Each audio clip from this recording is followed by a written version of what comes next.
Medical college एवं सुशासन भवन व अन्य वंचित क्षेत्रों में नगर सेवा शुरू करने की मांग को लेकर पूर्व पार्षद ने कलेक्टर को लिखा पत्र। मंदसौर शहर का विकास तेजी से हो रहा है और इस विकास के साथ साथ अनेक नए क्षेत्र विकसित होकर आबादी बस गई है, जिसमें नागरिक लोग बड़ी संख्या में निवास करने लगे हैं, लेकिन इन लोगों को मूलभूत सुविधा से अनदेखी के चलते वंचित होना पड़ रहा है। नगर सेवा कई वर्षों से पुराने तय मार्गों, परमिट, पुराने क्षेत्र और पुरानी आबादी के हिसाब से ही चल रहे हैं, जिसके कारण नए क्षेत्र के निवासी जैसे कि मेडिकल कॉलेज, नए कलेक्टर कार्यालय, जग्गा खेड़ी स्थित इंडस्ट्री एरिया, नंदानगर, आनंद विहार, हर्ष विलास से लगे शांतनु विहार, कर्मचारी कॉलोनी, अभिनंदन विस्तार, अग्रसेन नगर से लगे हुए अन्य कई क्षेत्र के नागरिक नगर सेवा की सुविधा नहीं मिलने के कारण परेशान हो रहे हैं। इन क्षेत्रों के नागरिकों की समस्या के समाधान हेतु नगर सेवा की सुविधा प्रदान करने के लिए पूर्व पार्षद, प्रदेश भाजपा किसान मोर्चा कार्य समिति सदस्य विजय गुर्जर ने कलेक्टर अदिति गर्ग को पत्र लिखकर मांग करी है।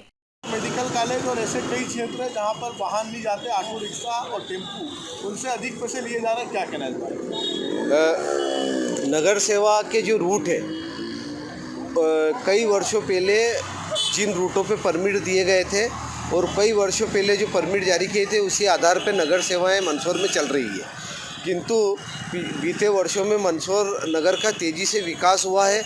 नई बस्तियां, नई कॉलोनियां बहुत तेज़ी से बसी है और उसमें कई संख्या में, हज़ारों की संख्या में नागरिक निवास करने लगे हैं। लेकिन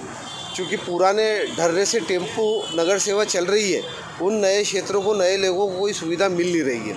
जैसा कि आपने कहा कि कलेक्ट्रेट भवन, सुशासन भवन जो है वो भी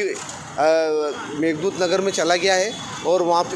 पहुँचने के लिए भी लोगों के पास कोई साधन नहीं है। मैं उससे आगे आपसे कहना चाहूँगा कि मेडिकल कॉलेज भी उसके आगे चला गया है। तो मेडिकल कॉलेज, कलेक्ट्रेट भवन, मेघदूत नगर से जो घंटाघर तक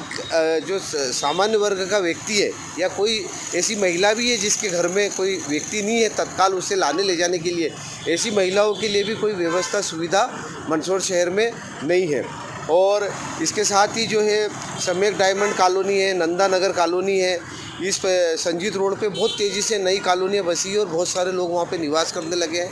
तो जो जग्गा खेड़ी में औद्योगिक क्षेत्र है, फ्रूट प्रोसेसिंग पार्क, वहाँ से लेके संजीत ओवरब्रिज होते हुए इस रूट पे भी नए टेम्पो चलना चाहिए। अभिनंदन में जो हर्ष विलास वाला एरिया है, अग्रसेन नगर, कर्मचारी कॉलोनी, स्टेशन रोड, और इस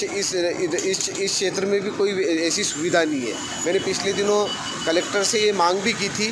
कि नए रूट पे नए परमिट जारी करके नए मार्गों पे टेम्पो का परिचालन किया जाना चाहिए ताकि आम नागरिकों को सुविधा प्रदान हो सके। चूँकि जो गरीब और मध्यम वर्गीय लोग हैं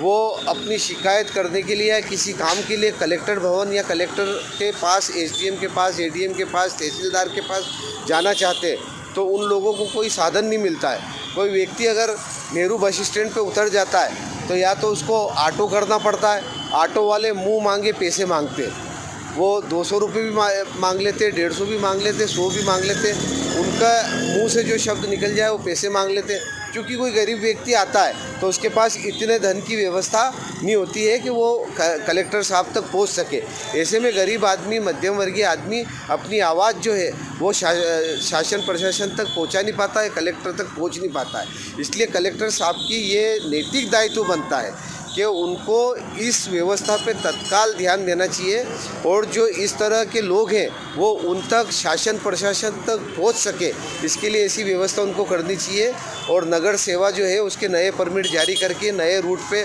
कलेक्ट्रेट भवन, मेडिकल कॉलेज, जग्गा खेड़ी से अभिनंदन, हर्ष विलास के यहाँ से इन नए रूटों पे तत्काल टेम्पो का परिचालन शुरू करना चाहिए ताकि लोगों को ज़्यादा से ज़्यादा सुविधा प्रदान हो सके और नागरिक जो है, आम नागरिक जो है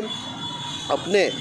कम व्यय करके आवागमन अपने घर से बाज़ार में सुनिश्चित कर सके।